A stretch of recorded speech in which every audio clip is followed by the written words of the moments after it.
Muy buenas tardes para todos. Hoy vamos a desarrollar la unidad número 5, continuando con el desarrollo de nuestro contenido programático. Vamos a hablar de los ingresos públicos. Ayer hablamos último de los gastos privados. Bueno, hoy toca hablar de los ingresos públicos. Y para ello vamos a empezar dando algunas generalidades acerca de lo que vamos a estar abordando a lo largo del desarrollo de esta unidad. Bueno, sabemos que la actividad financiera del Estado, del cual ya habíamos hablado también en la unidad número 2, la actividad financiera del Estado es la que el Estado propiamente dicho desarrolla para procurarse bienes con que satisfacer las necesidades públicas y los ingresos que obtiene para ese fin, o sea, para satisfacer esas necesidades públicas, son conocidos con la denominación genérica de ingresos públicos. Eso es lo que tenemos que saber básicamente para poder empezar a desarrollar cada uno de los temas de esta unidad número 5. Nuestro programa de estudio pide, en primer lugar, dar la definición de lo que se entiende por ingresos públicos y para ello yo seleccioné una definición bastante breve, pero creo que bien explícita para poder hacerlo. Y dicen que se llama ingreso público al conjunto de riquezas que el Estado o municipio obtiene para poner en ejecución las funciones y los servicios públicos. Así también tenemos que la organización, el funcionamiento y los fines que persigue la sociedad justifican la recaudación de bienes para el Estado.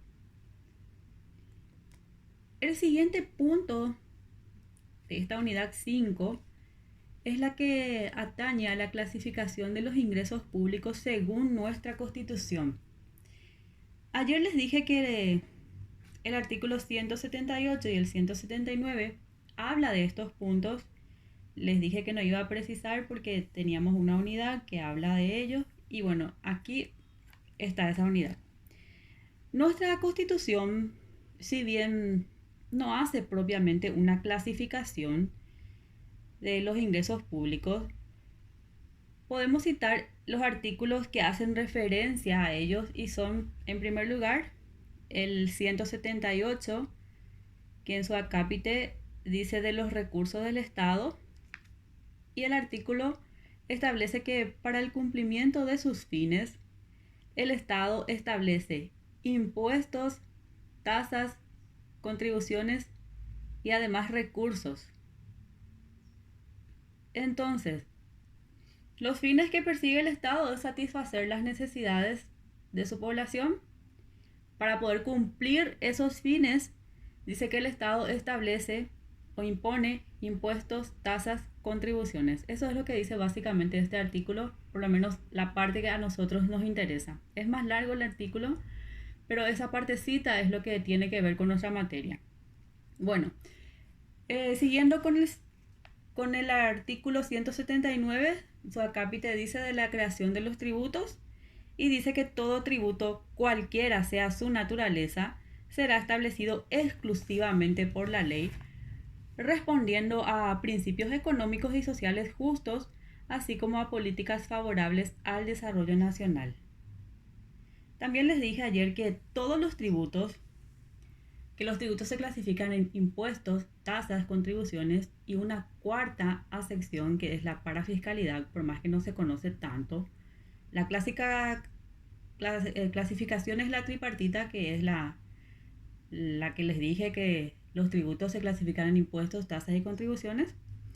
Y según nuestro artículo 179, todos los tributos tienen que estar establecidos exclusivamente en la ley. Si no existe en la ley, entonces no puede ser obligatorio y cualquier ley que atente contra lo que dice la Constitución Nacional o cualquier precepto normativo se considera anticonstitucional, entonces carece de validez absoluta, por lo tanto nula. Bueno, Eso en cuanto a la clasificación de los ingresos según nuestra Constitución. Ahora vamos a hablar de la clasificación doctrinaria, la clasificación didáctica. Esa clasificación dice que los ingresos públicos se pueden clasificar en originarios y derivados, ordinarios y extraordinarios. Bueno, ¿en qué momento hablamos de ingresos públicos originarios? Bueno, ellos son los que provienen de los bienes del dominio del Estado o del dominio de los entes públicos. La fuente de los ingresos se encuentra en el derecho de propiedad que tiene el Estado o municipio sobre ciertas cosas en igualdad de condiciones que los particulares. Por ejemplo, la explotación de minas, de los ferrocarriles, la venta de tierras públicas. ¿Cuándo hablamos de ingresos públicos derivados? Cuando nos referimos a aquellos ingresos que provienen del sector tributario, sea en concepto de impuestos, tasas y contribuciones. Ahora vamos a referirnos a los ingresos públicos ordinarios. Los ingresos públicos ordinarios son aquellos respecto a los cuales son predicables la periodicidad y la permanencia. O sea, el ente público percibirá el ingreso ordinario en forma periódica, en forma regular en el tiempo y con carácter permanente. ¿Cuándo hablamos de ingresos públicos extraordinarios? En este tipo de impuestos se destacan las notas de no periodicidad y no permanencia. Tradicionalmente se ha venido considerando al tributo como el ingreso ordinario por excelencia, que cubre necesidades ordinarias del Estado. Como ingreso extraordinario son los ingresos crediticios para cubrir gastos de índole no prevista y de manera extraordinaria. Ahora, ¿cuál es la importancia de esta clasificación? O sea, de las 4 clasificaciones que hicimos precedentemente. Bueno, esa clasificación es importante debido a que ayuda a mantener el equilibrio presupuestario y se encuentra relacionada estrechamente con la materia de gastos. La importancia de esta clasificación debe estudiarse también con relación a la clasificación de los gastos públicos, también en ordinarios y extraordinarios. Ya nos referimos también a esa clasificación en la unidad 4. Y también debe referirse al financiamiento de los gastos ordinarios y extraordinarios en presencia de la clasificación de los ingresos públicos en idéntica forma. Además, la distinción entre 2 clases de ingresos dice relación con el estudio del equilibrio presupuestario y con los presupuestos de explotación y también los presupuestos de capital, que serán examinados esto en la unidad atinente a la que habla de los presupuestos. Entonces, la distinta naturaleza económica del ingreso ordinario y extraordinario impone normas en cuanto al destino que puede o debe darse a ellos, así como hace necesario un examen especial de un presupuesto que aparece financiado con unos y con otros, ya que las realidades presupuestarias son diferentes cuando se las analiza desde el punto de vista de las relaciones entre egresos ordinarios y extraordinarios e ingresos de la misma o distinta naturaleza. Bueno, en síntesis, la importancia de la clasificación es que ayuda a mantener el equilibrio del presupuesto general de la nación y también poder relacionarlo estrechamente con la materia de gastos. O sea, de acuerdo a la cantidad de mi ingreso, voy a estar realizando mis gastos. Eso es básicamente lo que quiere decirnos este punto de nuestro programa. Siguiendo con los ingresos públicos ordinarios, tenemos que ellos se clasifican en ingresos públicos ordinarios de derecho público e ingresos públicos ordinarios de derecho privado. Bueno, dentro de los ingresos ordinarios, sabemos que, como les dije, se puede distinguir en aquellos que el Estado obtiene como consecuencia de actividades suyas de carácter económico y que le proporcionan ingresos, de aquellos que obtienen su calidad de sujeto de derecho público haciendo uso de su poder impositivo o coercitivo.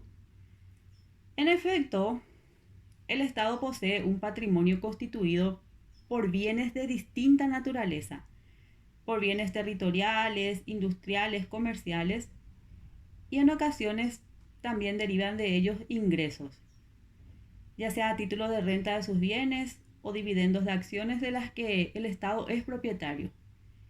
En estos casos, a los ingresos que se procura se los designa como ingresos públicos ordinarios de derecho privado. No existe en esta clase de ingresos de derecho privado un elemento de coerción derivado de la ley. Y como veremos más adelante, en la forma en que el Estado actúa para procurárselos, se asemeja mucho a la actividad o actuación de un particular que percibe rentas, beneficios o utilidades. El otro grupo de ingresos ordinarios es conocido con el nombre de ingresos públicos ordinarios de derecho público. ¿Por qué? Porque se caracteriza en ellos la actuación del Estado como autoridad en el uso de su poder coercitivo, en forma tal que el particular está obligado, cuando concurren las circunstancias previstas en la ley, a ceder una parte de sus rentas o de sus bienes al Estado. Bueno, básicamente los ingresos públicos ordinarios de derecho público son los que el Estado recauda actuando como autoridad en uso de su poder coactivo, de tal forma que el particular está obligado, cuando concurran las circunstancias previstas por la ley, a pagar los impuestos, las tasas, las contribuciones establecidos exclusivamente en la ley. Y los ejemplos de estos son los que ya dijimos: impuestos, tasas y contribuciones. Esos son los ejemplos de los ingresos públicos ordinarios de derecho público. Y los ingresos públicos ordinarios de derecho privado son los que provienen del patrimonio del Estado. Es decir, este posee un patrimonio constituido por bienes de distinta naturaleza, como los territoriales, los industriales, comerciales, de los cuales derivan rentas o dividendos que constituyen ingresos. Y la obtención de estos ingresos no se realiza por la acción coercitiva de la ley, sino que acá la actuación del Estado se asemeja a la de los particulares. El siguiente tema de esta unidad es la que hace referencia a la subclasificación de los ingresos públicos ordinarios de derecho público. En esta clasificación encontramos a los impuestos, las tasas, las contribuciones especiales y también a los recursos parafiscales. En el caso de los impuestos, el Estado exige por vía coactiva una parte de la riqueza de los particulares que se encuentran en las condiciones imponibles determinadas en la ley, sin ofrecerles un servicio, sin ofrecerles una prestación, tampoco una ventaja de carácter individual y personal. En las tasas, en cambio, el Estado exige el pago de una prestación, pero ofrece individual y personalmente una ventaja o beneficio que aparece así como la contraprestación del ingreso tasa. Y las contribuciones especiales se conceptúan como el tributo cuya obligación tiene como hecho generador beneficios derivados de la realización de obras públicas o de actividades estatales cuyo producto no debe tener un distinto ajeno a la financiación de la obra o a las actividades que constituyen el presupuesto de la obligación. Y los ejemplos de contribuciones que a la vez se subclasifican en contribuciones de obras y de mejoras. Vamos a hablar también más adelante de esto otra vez. Pero uno de los ejemplos más típicos y conocidos son las contribuciones de mejoras. Por ejemplo, la pavimentación pétrea y su abono, que se hace por una sola vez. Ahora sí, vamos a hablar puntualmente de cada uno de ellos. El impuesto. El impuesto se trata de una prestación pecuniaria. Bueno, ¿qué quiere decir prestación? Prestación es un deber jurídico en este caso. ¿Y qué quiere decir pecuniaria? Pecuniaria tiene que ver con lo económico, con el dinero. Es decir, los impuestos, cuando hablamos de impuestos decimos que se trata de una prestación pecuniaria debida por el contribuyente, quien no puede pretextar que los servicios públicos no le alcanzan en forma directa para el no pago de los impuestos. De este modo, el pago del impuesto se debe exclusivamente por ministerio de la ley. Y una vez producida la circunstancia prevista en la ley como hecho imponible, se halla su causa en la capacidad contributiva. Bueno, ¿qué quiere decir hecho imponible? Hecho imponible, así hablando rápidamente con términos sencillos, hecho imponible es la conducta que da nacimiento a la obligación tributaria. Eso quiere decir hecho imponible. También hay una unidad que habla sobre la base imponible, hecho generador o materia imponible. Vamos a hablar también puntualmente de eso, pero ya les digo acá qué quiere decir porque seguramente para ustedes es una terminología nueva. Y yo no sé si ya les dije, pero yo siempre objeté que la materia de Derecho de las Finanzas Públicas no debería de estar en el segundo año por la cantidad de terminologías técnicas y jurídicas que contiene. A mi criterio debería de estar en el cuarto año para que ustedes después, en el quinto año, tengan la memoria más fresquita y puedan tener derecho administrativo seguido de derecho tributario. Pero la malla curricular, no sé por qué, ¿verdad? En la malla curricular aparece esta materia como materia del segundo año. Y también mi criterio es que el alumno debería primero tener la materia de derecho constitucional. Yo no sé si ya tuvieron, pero tienen que tener primero derecho constitucional para poder entender un poquito más esta materia. Pero bueno, estamos dando ahora en el segundo año. Quería nomás hacer esa acotación de que de repente yo entiendo que cuesten algunas terminologías, por eso me detengo y les digo qué quiere decir esto y qué quiere decir aquello. Y cuando no entienden algo, como les dije ayer, deben de recurrir al diccionario únicamente, pueden googlear para ampliar también sus conocimientos.